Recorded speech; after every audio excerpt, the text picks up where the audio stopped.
Today I have a rare opportunity to show you two types of Grisaille in a single painting. My name is Nick, this is my art channel, and let's get started. You probably know that Grisaille comes from the French word for grey, and in painting refers to an intermediate monochromatic layer created using a white pigment. Today we won't be discussing the validity of this layer or its prevalence in classical painting, because I've already covered this in my episode on the dead layer, which you can watch here by the way. Today I'll just say that when I use this layer in my work, I can take two different approaches depending on the specific artistic goal and, to be honest, depending on my mood. I will demonstrate the first method using this girl's face as an example. Right now, I will need only titanium white. The only thing is I'll add a touch of yellow ochre to it to warm up the tone a bit, to strip it off that artificiality and lifelessness typical of pure titanium white.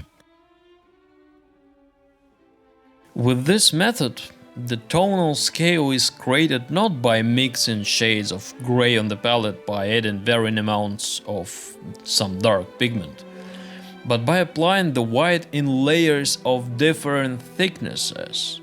Some were thicker, some were almost transparent, allowing the underlying layer to show through the white. This method allows for very smooth transitions in a very simple, quick and convenient way. That's why I like it so much. I usually use linseed oil as a medium and I work in two stages. In the first, I apply the paint more transparently, then I let it dry a bit and work on the lightest areas of the form, applying another, denser layer of white.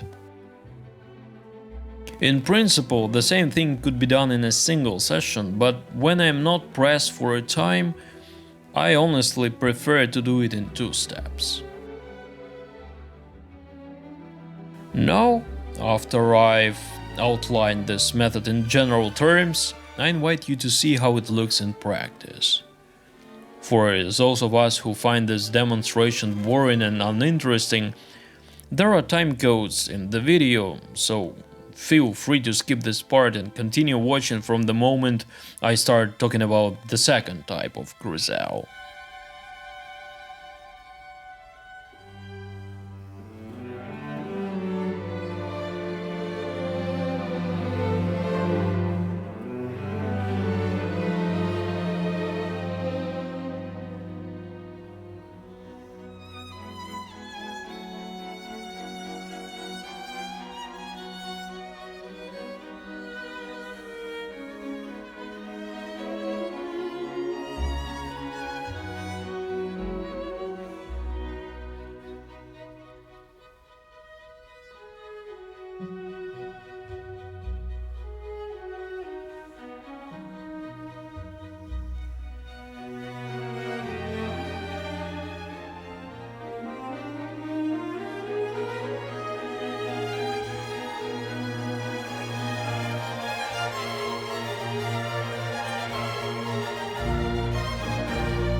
So, you are definitely familiar with this type of Grisaille, and I am sure that you've probably already used it in your own works. It involves using two colors, white and some kind of dark color. Traditionally, it's black or raw umber. This method is also extremely simple. We take our two main colors and mix several shades on the palette. In my case, just 3 will be enough. For shadows, lights, and midtones. To be honest, I don't use this type of Grisaille very often in my work. I believe this method is better suited as an exercise in tonal relationships, because in reality, Grisaille in this form isn't actually that common in classical painting. In other words, it's not some universal method that should be mindlessly applied in every painting indiscriminately. But in this case, I think it's very appropriate, because the mask I'm working on right now is made of plaster. It's not a living face. It's a cold object, and in the finished painting it will look practically the same as it does at this stage. It will remain just as cold and lifeless. This is precisely the idea, to show the contrast between the warm, living face of a tender young girl and the cold, lifeless mask. Therefore, this is exactly the kind of situation where the use of Grisaille is justified by the artistic concept.